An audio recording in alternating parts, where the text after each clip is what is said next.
Hello everybody, good afternoon, and thanks very much to you, Alistair, to Bishop Sanchez Sorondo, to Raza Jaffar for inviting me to speak today. I'd also like to thank all of the other speakers, and thank you, Sophie, for your talk just now, very inspirational. So I'm going to put a timer on because I need to know how much time I have. I have a tendency to have too much material and talk too much. I'm really going to try and control myself today. Today I'm going to talk about some of the work of the Bakita Centre, which is in St Mary's University. It's the Bakita Centre for Research on Slavery, Exploitation and Abuse. And it's in relation to the theme of this panel, which is about delving into the critical role of targeted research and assessment in addressing the pressing issues of modern slavery, human trafficking, and creating decent work for all. So the work of the Bakita Centre encompasses a range of diverse and intersecting issues across the three strands of slavery, exploitation, and abuse. And you can see that on the screen there, and hopefully you can understand the way in which slavery is not just about one thing, as we've all heard today. It operates on many different levels, and it incorporates many different forms of exploitation and abuse. So in terms of what I'm going to speak about today, there was an image on this slide and it disappeared magically, I don't know where. But I wanted to talk a bit about how academic research can influence policy and practice, and how educators can achieve real world impact. And I want to talk about that in relation to a couple of studies that I did over the past few years. And also what I want to do is to say that we've heard a lot from speakers today about big picture stuff, about big, huge approaches to tackling this multi-level complex problem. And I'm not going to talk about that. Today, what I'm going to talk about is very small, but hopefully impactful things that people can do, because I often feel also that sometimes in academia it can feel a bit like you do a study, you publish a report, it gets published in a journal, you tick a box for that, and then that's the end of it. And what our research in the Bakita Centre is very much about applied research and impact on policy and practice. So on the screen you see that one of the studies was called A Game of Chance, Gaps in Long-Term Support for Victims and Survivors.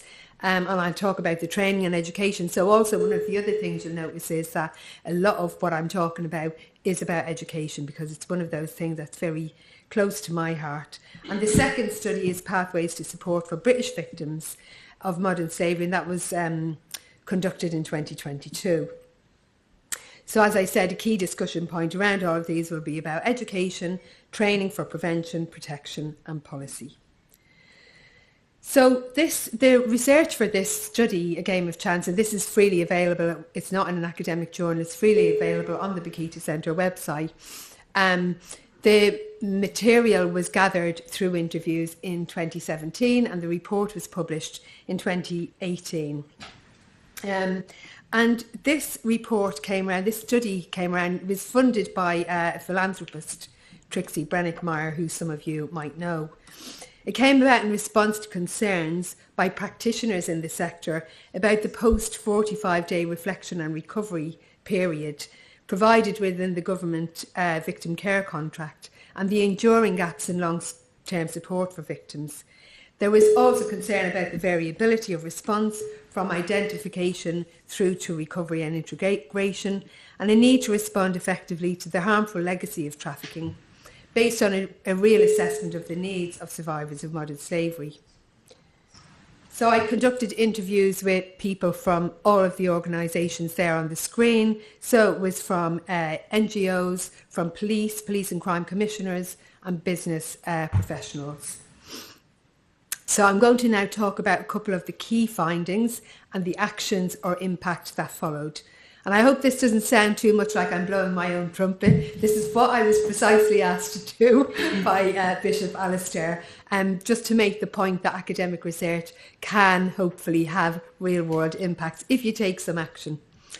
So At the time of the study, as I said, support was offered for 45 days. It's now been cut down to 60 days, although there is some flexibility within that.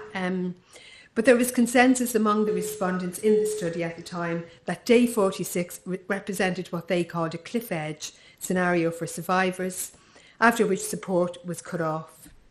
In terms of impact, the Game of Chance report was cited in a legal case, as outlined in communications with from the legal team on the screen there, where they talk about how the report was submitted as part of their client's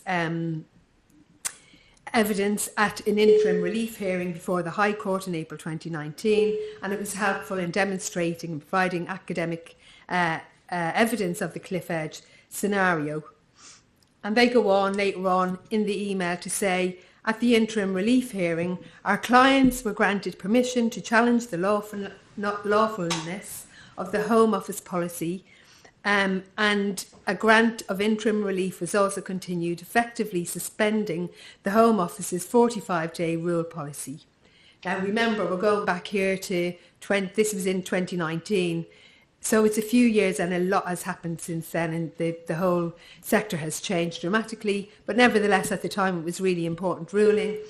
The Home Office conceded that its policy was unlawful and instead committed to building a needs-based policy to support victims of slavery and trafficking. They said your report was very helpful in achieving the above result, as it provided valuable academic research on the effect of the cliff edge support arrangement in the Home Office policy. So this court case led to the development of the recovery needs assessment for victims in the UK. So that was the first time there was a kind of individual assessment of need of each victim, as opposed to a kind of blanket policy. Again, as I said, probably a bit outdated now. The second finding was that we identified that there were very huge gaps in frontline professionals' knowledge of modern slavery. So you're talking about people who are supporting victims, they're working on the front line, and this includes first responders like some police officers, some police forces, social workers, NGOs, etc., etc. So people who in their job description should know about modern slavery, but for many reasons they didn't know enough. So this emerged as a concerning finding, and on the screen you will see a quote from the report, in which the individual survivor with a range of often complex needs may, depending on levels of knowledge and understanding of the issues from first responders, including statutory services, be subject to a response that ranges from efficient, effective and empathetic to one in which there are high levels of mistrust, misunderstanding and mismanagement.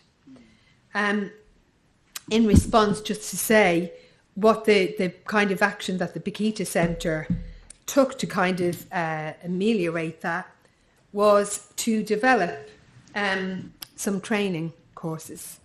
So one of the courses that we developed was the identification, support and care of victims of modern day slavery. It's accredited as part of our MA in human trafficking that we've been offering at St Mary's since 2017. But it's offered to our MA students, but it's also offered as a standalone module for practitioners to come and take. We have had great uptake from police officers and the Metropolitan Police, NGOs, local authorities have come to take this course, and it's been a really fabulous course, and we invite expert speakers to contribute to this course because we also realise, I mean, I'm an academic, I have got a practitioner background, but I am an academic and it's not my expertise to talk about things like the legislation or legal aid or trauma-informed support, etc., etc. So we invite some of the top experts in the sector to come to speak in that module. We also developed two sets of training standards: the identification, care and support of victims, survivors of modern slavery and human trafficking. The one here on the screen, the first one in 2021, that was developed for adults. And then when Dame Sarah Thornton took over as Anti-Slavery Commissioner, she approached us to develop a similar framework for children. And that also included experts. So all of these were done in consultation with experts, by the way, in the sector. And the one for children was also included practitioners from the Republic of Ireland. So both of them are available on the Bakita Centre website. But also to acknowledge that whilst they're available and whilst we offer this course, there is no statutory requirement or qualification for people supporting victims of modern slavery in the UK. And so, like some of the, I think other people have mentioned, you can have all the kind of policies in the world, but if it's not statutory, then you have no kind of legs in which it has no bite, it has no teeth. And just to say also that the development of these, the CPD course was supported by a charitable trust, the Albert Goubet Foundation, who also provide bursaries for students. So we're able to offer people from NGOs access to this training for free. So because we've done this, and these have been recognised by many people in the sector as high quality professional training opportunities for frontline staff, we were recently approached by the organisation called Hope for Justice, the British Red Cross and the Snowdrop project to develop an accredited independent anti-slavery modern slavery advocate qualification. So much like independent domestic violence advocate or sexual violence advocate, the idea is that there would be a statutory model for supporting victims of modern slavery. If this were to be implemented, and we're seeking funding at the moment to develop it, but even when it's developed, it would need to be approved by the government as the qualification needed in the sector, because the finding in 2017 that there was a lack of knowledge among professionals is still the same nowadays, because I do research all the time. I did a study with the University of Nottingham. We interviewed 95 survivors, and whilst many of them had very good experiences, quite a lot of them did not have good experiences and did not get the support that they needed or deserved. So if we got this IMSA model to be approved by the government as a statutory requirement, it would literally be a game changer for the UK. So the third finding that I want to talk about from that report was access to education for survivors.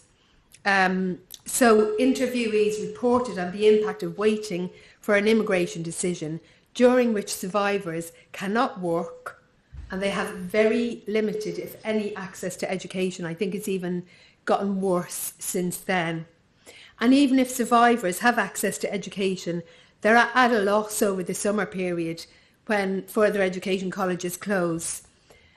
Practitioners reported to me that this can have detrimental impacts on the mental well-being of survivors. So I was on campus one day in the summer, sitting, looking out over, I'm in St Mary's University, which is in Twickenham in West London, and it has beautiful grounds. It's a very nice place to be. And I sat there with a few colleagues in the sunshine and thought, wouldn't it be great if we had a summer school for survivors on campus? So we decided that we would go out and we would seek funding for this summer school. And we got, in the first instance for the pilot study, we got funding from the Co-op and HSBC Bank to do this pilot project. It ran for 6 weeks in 2021. It's supposed to be 2020, but with the good old pandemic intervened. And we set this Horizon Summer School up. And I haven't got the time to go into the detail of it, but again, if you have access to the slides, which I'm happy to share, or you go on the Bakita Centre website, you can read the report from 2021, and then Horizons 2023, we ran again, and we built on the success from the first iteration of this project. And again, this is funded by religious sisters, Sisters of the Holy Cross, the Canonesses of St Augustine, and also Pennington's law firm. And in this, we just, because we've expanded our networks, we were very lucky to connect with Kew Gardens, and they offered a horticulture course, a qualification to the survivors. They put on an extra kind of course for our survivors, and also connected with Unseen Tours. So the survivors in the Unseen Tours, they get trained in how to do tours for people in London based on their knowledge of London or based on their, experiences in the kind of London environment. And this is an opportunity for them to work. And I think so I have some quotes from the survivors I'm just thinking about. You'd probably feel better to hear from them than from me. But just to say that also from this, we developed a follow-on project. We set up an alumni group. We've been working with that alumni group from 2021 cohort, 2023 cohort, and they advise us on the summer school. And we've been able to offer them kind of extended support. And some of these survivors who participated in this project have gone on to further education, to higher education, postgraduate education. We've also recently met with the Home Office Modern Slavery Unit to discuss the educational programme in more detail, as they are considering including such a programme in the new Modern Slavery Victim Care contract. I will believe that when I see it, but it would be absolutely fantastic and amazing if that were the case, because the opportunities, and I'll move on to the two quotes from survivors, we have many, many more, the opportunities that it offers survivors cannot be underestimated. And I think particularly for me what stands out is the quotes, because what was really important for the survivors was they get a St. Mary's identification, student ID badge. And as this survivor here says in the green box, I am a graduate of St. Mary's University. I am a student. So for the survivors that I spoke to, the thing about identity was really important. It was, I'm not a survivor or a victim. I'm a student. I'm able to do this thing. It was absolutely incredible, incredibly transformative. And yet it has been very difficult for us to get funding for this project. So we didn't run it in 2022 or this year in 2024 because we haven't been able to receive funding for the project. According to the funders, because we've applied for a lot, the cost of living crisis in the UK, where people cannot afford to eat, takes precedence over people receiving an education.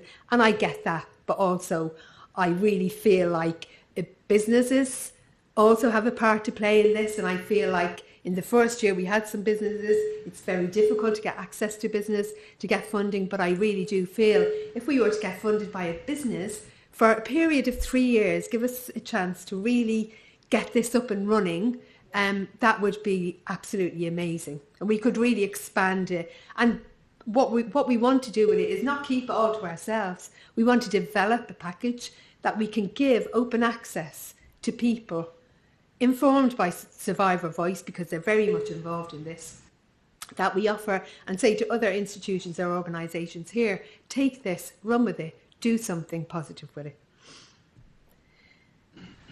The other project that I want to talk about, so these are just some of the projects that we've been doing over the past few years. I think most of them probably in the past 2 to 3 years. And the one I want to talk about is the one in bold here, which is about identifying pathways to support British victims of modern slavery towards safety and recovery. The reason for focusing on domestic victims is because there were increasing numbers being referred into the NRM, and British victims were the most common nationality referred in 2023. So 2 points I want to make here in response to some of the comments from the other speakers. One was what Bishop Sorondo said earlier on about domestic victims, and this is an issue that is often overlooked in many countries, including in European countries, including in Italy, because I've been there and I've spoken to people over there. Domestic people, British nationality, domestic victims are being exploited all the time, and they're being overlooked. But I also want to acknowledge some of the points made about data. You can see all the numbers are on the screen there, but people have made the case, Well, what are we waiting for? You made the case, I think, Kevin and Sophie picked up on it. What are we waiting for? Are we waiting until the numbers gets to 10,000 children, British children, are victims before action is taken? Well, I hope not. I really do hope not. And the last thing I want to say, which is really important, is that also this is not about a hierarchy of need. This is not about saying domestic victims are more important, because sometimes I've got questions from people. Why are you talking about British victims? What about all the international victims? Absolutely, this is not a hierarchy. This is about just recognising different victims and their similar needs, but also their diverse needs. And some of the British victims come with quite complex needs and complex backgrounds, as well as international victims. So I won't talk too much about the data. You can see it there on the screen for yourself.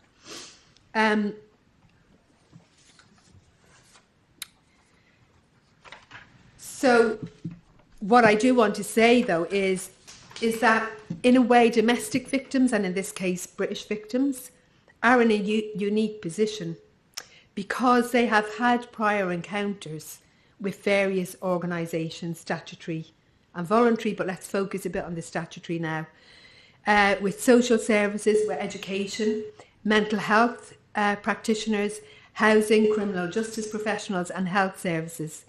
A significant finding in this study identified that opportunities to identify and protect vulnerable British victims were frequently missed by professionals prior to and during exploitation. And part of that, in a way, and I won't go into any much detail on that though, is about this idea of an ideal victim. What do they look like?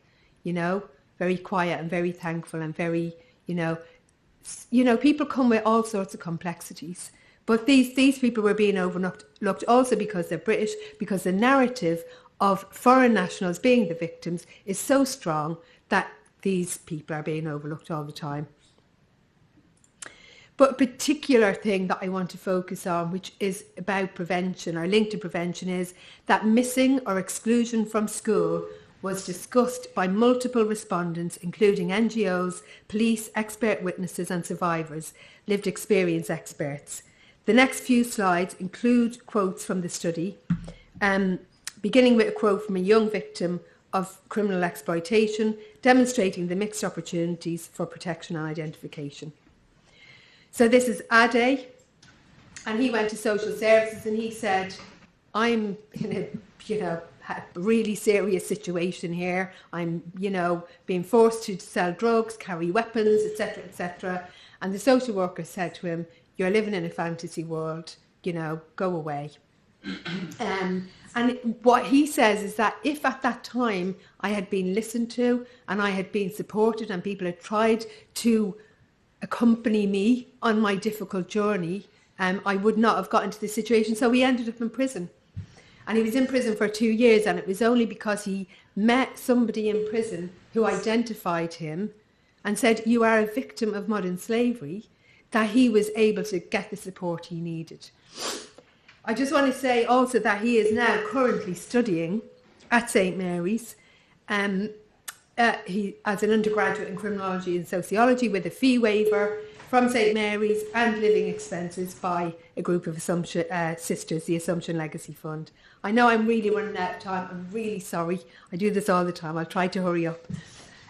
So I'll summarise some of the slides. I won't stay on them too long, but this is a quote from an NGO who's basically saying most of the people we support have not been in school. They've been excluded from school. They've missed school. And this, lack of education then has long-term impacts, which I'll show in a minute.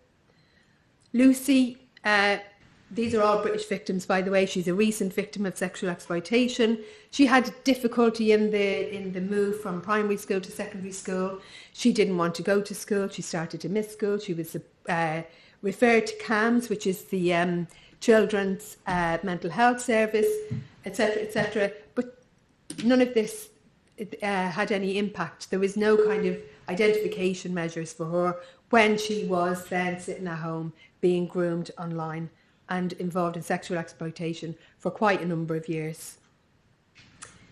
both Kate and Kelly were victims of sexual exploitation historically, so we're talking about the early 1990s, before this was recognised as a thing, before it was recognised as modern slavery, when in fact they were prosecuted for, Kate was anyway, not Kelly, prosecuted for prostitution, even though she was a minor who was being exploited, coerced and controlled by people. As she said here, she wasn't in education, I was locked in flats and stuff. And people were either not in education or they were excluded from education, maybe because their behaviour was a bit challenging. But then there needs to be other things put in place for people like that. The various people are talking about how getting excluded is huge as a nexus into the world of county lines. So getting excluded from school is really putting people in a more vulnerable position than ever. And again, no time to read through the quotes, but really happy for these slides to be shared, just to say that the longer term impacts then, if you have not been in education, you have not been in employment, you're going through a recovery, whatever it's called, recovery and reintegration process, this is really limiting your opportunities ultimately at the end of the day. I mean, there are people like Ajay who, we supported to get into higher education, but many people don't have that opportunity. They don't have the support. And I'm going to end soon, but I just wanted to kind of say that what I'm looking at now is how this issue links into other issues, other contextual and societal issues in the UK. So we can see modern slavery is estimated to cost the UK government 33 billion every year. Now, the Institute for Government is a think tank, and they recently wrote a report, and they talked about how funding for services for children and young people, youth services, children's services, have all been cut between 2009 and 2022. Significant years, I think, when we think about the political arena here. So the funding to centres was cut, but the funding for safeguarding was increased up to 58.1%, but that's already too late. So what you're talking about here is, let's cut all the services for children and young people over here. Then when they get in crisis, let's give them a bit of funding to support them. It's too little, too late. So these are what I'm calling for. Clear guidance for school, from school teachers up to school governments. They need to understand the relationship between missing from school and exclusion and exploitation. No exclusion policy. I know that's probably not going to happen, but I'm going to say it anyway. I'm writing this up at the moment. Increase early support for children and young adults prior to crisis point, and end child poverty through improvement to welfare benefits. A public health approach to prevention has been talked about, and this is something that is open for discussion. Maybe we can talk about that if we have some time later on. But just kind of talking about summing up to say about the impact of academic research, and to say that we can achieve real world impact if we take actions based on the findings of our research. That it's up to us to take those actions. Thanks for listening.